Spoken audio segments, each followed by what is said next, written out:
启示录第1章，耶稣基督的启示，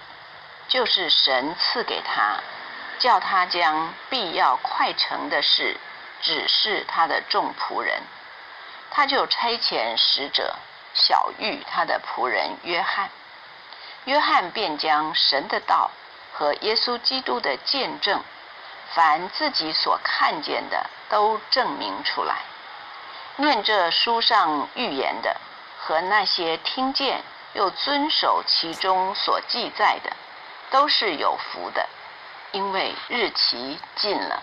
约翰写信给亚细亚的7个教会，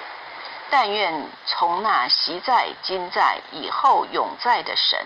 和他宝座前的麒麟